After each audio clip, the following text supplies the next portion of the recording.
Okay, so we'll look at Destiny 2 at 21/9. The beta was a lot of fun and showed this game had promise. I had some reservations, but they haven't really realised themselves in the final version. I've also found that the full game is somewhat different to what I was expecting. I had built up an image of what I thought the game would be like just from hearing about the first game and of course my time with the beta, but this certainly does play unlike I thought it would. Anyway, before we go on, we must look at the 21/9 support because this is a thing of beauty. Games like this always have ultra-wide issues. There is always a number of areas they fall down in, but I am so very happy to tell you that Destiny 2 is somewhat of a poster child that other devs should look to for how to support 21/9 users, because they have done a lovely job. So gameplay correctly shows off more on the sides of the screen with a large FOV slider that goes to 105. I played here at 105, but would guess most of you would use 100. And I would usually say that the slider could have gone higher, but actually much higher than 105 would simply cause a massive amount of fisheye effect, with huge stretching on the sides of the screen, so I find it unlikely anyone has any real complaint with the offered range. Screen effects use the entire screen space, stretching to do so, but the stretch is hardly noticeable, and the HUD shifts correctly to the sides of the screen. Cutscenes are, with only one single exception, 21/9 with both pre-rendered and in-game moments. I love the fact that they chose to make the pre-rendered cutscenes 21/9. There is a single 16/9 with blackbird cutscene that I came across, but thankfully such seems to be a unique occurrence, and at least it doesn't stretch. I will say though that I wish they were not pre-rendered cutscenes throughout, because regardless of the fact that they're 21/9, which is obviously lovely, the quality of them is a huge step down from the native gameplay just due to compression, yet they still bloat out the game's size, making it a much larger download. Very annoying. Menus are all ultra-wide, with the menu elements shifting to 21/9 and locking to 16/9 as relevant. They work perfectly. And finally, loading screens are 21/9. It's a lovely package. Performance-wise, things are just as fantastic, if not arguably better. I always worry about a previously only console game then coming to PC, and we had quite a wait after the console launch of this game before we could get our hands on it, but thankfully that time was clearly spent on making this a brilliant PC title, because performance is superb.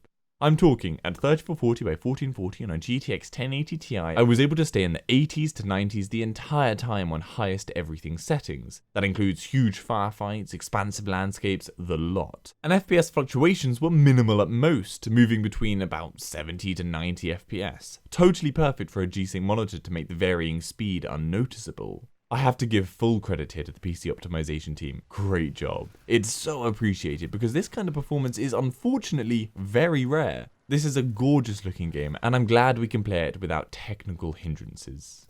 I should also note that there are a wide variety of graphics options to tweak so you can achieve the performance you desire.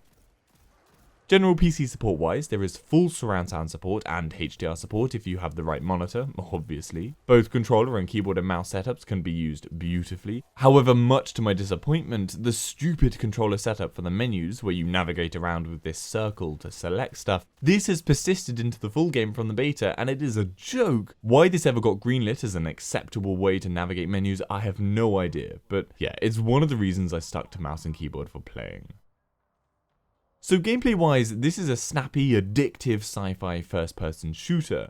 The story premise is this enemy race of aliens comes to take the Guardian's light, and in doing so basically obliterate the entire Guardian civilization, and they're banished to the wilderness and neighbouring planets or moons to survive. It is from here that you build up your strength again and fight to take back your world. The story is compelling, convincingly told, with well-acted, likeable and diverse character types that will both make you tense and those that will make you laugh. Destiny 2 is clearly built into three areas, the story only being one part, which you really just work through alone. It is the driving force behind why you unlock planet after planet, but once a story element has been completed, and leading you to the next world, you are then left to explore that environment, and each place is very different to every other one, with diverse landscapes, and you're free to explore large swathes of land with other players. The game dynamically adds you to others' games so you can see each other and fight together. These places are also teeming with enemies to kill, loot to find, and of course missions to undertake with other players. The online element of course is what Destiny is really known for, most notably its raids, teams of players completing lengthy missions. Now, from my understanding, people have ranged opinions about these raids. Some find them overly repetitive, whilst others love the challenge and the fun of beating the game with loads of other players they might or might not know.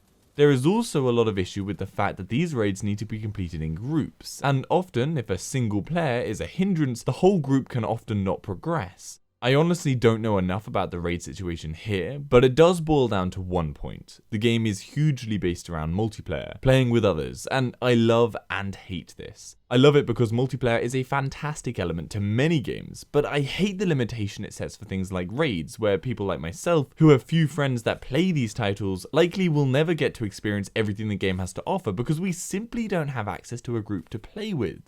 Now, this isn't something I'm totally blaming on some community toxicity or anything. No, I simply mean that it's hard organizing or finding the right group to do this stuff with. There is a lot of luck, really. Now, admittedly, the devs have tried their best to mitigate the difficulty by putting lone players with groups that know what they're doing by creating the guided games feature. And whilst this in theory works, because of the disproportionate spread of lone players and inexperienced players to groups of experienced ones, raids remain an imperfect thing. You will, without question, get a lot more from this game if you have a load of friends to play with. So beyond the story and multiplayer raids and other multiplayer action, you also have more standard multiplayer matches, 4v4 modes, where it's like domination. Very standard, but fun. I personally didn't find it very compelling and feel this is better left to other games, but I'm sure many will still enjoy it. It's nice having the option to play it regardless. I still find it weird that your character customizations carry right over to anything you play, like the 4v4 matches, as it's so different to how most other games work, but I'm sure this is a feature that many will actually really enjoy. And on this point, there is a lot of character customization. You can choose between 3 different classes, and you can change how you look, what you wear, etc. Weapons come in many flavors, though I did find that whilst weapons had many variations, their basic actions, how they worked, remained a bit too samey. I feel there isn't enough variety here. You do get a number of different abilities to play with though, and without question, gameplay is satisfying and well designed. I didn't find it clunky or dull, and just it is a fantastic first-person shooter. Vehicles play a small role in gameplay as well with these hover bikes. One can be called upon when you like, and customizations appear to carry over to this like the rest of your equipment.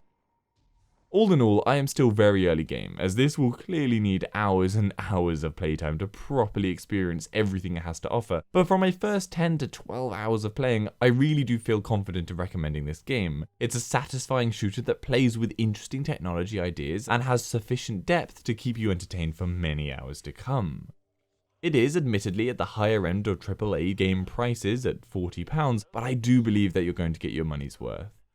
And of course, with a WAF score of 5, it will look beautiful on your 21:9 screen. I know a score of 5 is not usually given unless every single thing is 21:9, but as that 16:9 cutscene was a unique moment, I'm okay to ignore it for this scoring. So I hope that gives you some information on the game runs at 21:9. Give this video a like if you found it helpful, and subscribe for future info. For any of the games at 21:9, head over to my channel, the WAF website. Hopefully I've covered it. If I haven't, then leave a comment down below and I'll try and cover it. And if you'd like to support the channel, the links to my Patreon page are in the description, and Amazon affiliate links are there too. See you later.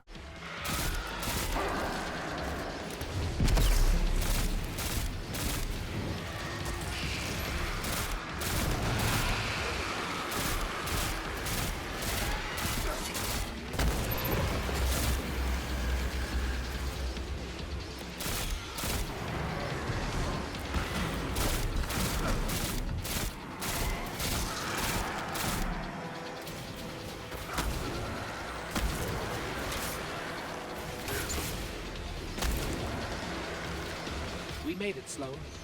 Perfect. Recon the perimeter before you move on the control center.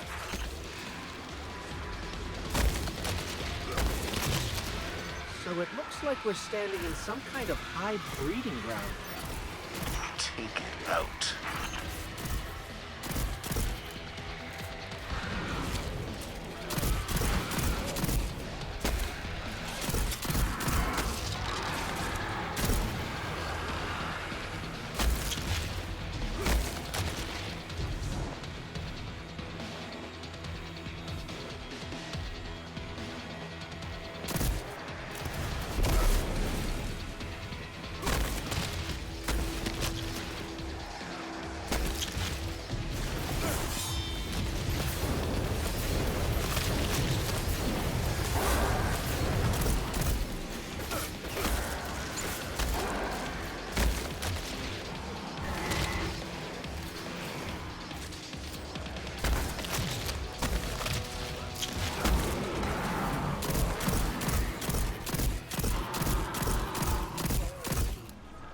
cleared the nest. Heading to the control center now.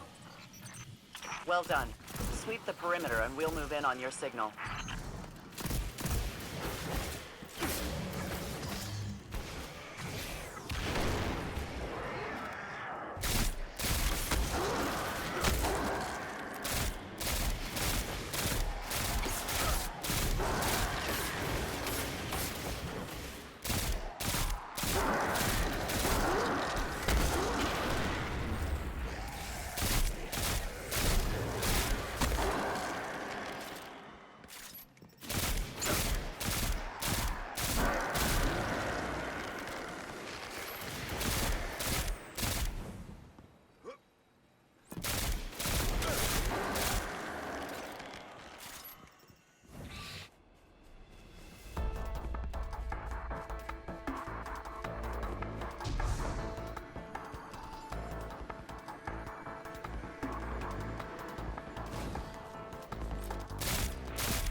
Is it too much to hope that the Vex and Fallen finish each other off? But then you'd miss all the fun.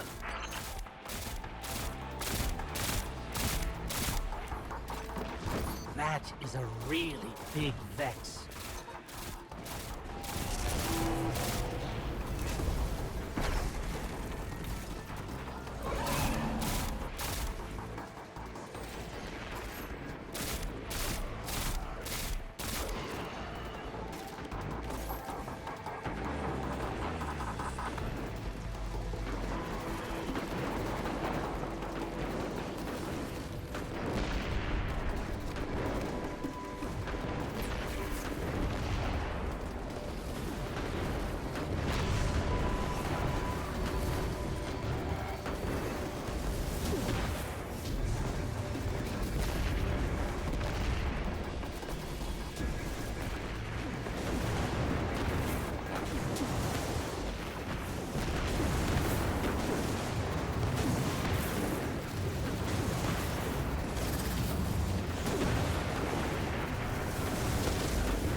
Guys, we're blocked.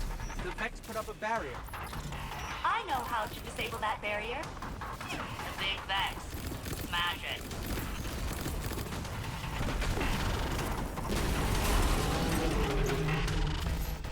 The Gate Lord's down.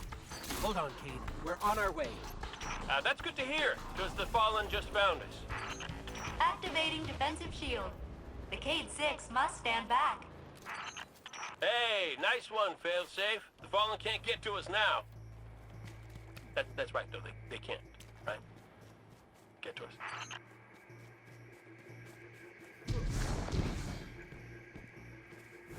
Hey, you probably want to hustle. I think they just said something about ripping my beautiful horn off my face.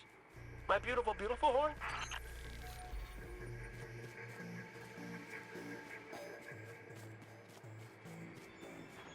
Intruder alert. It's us!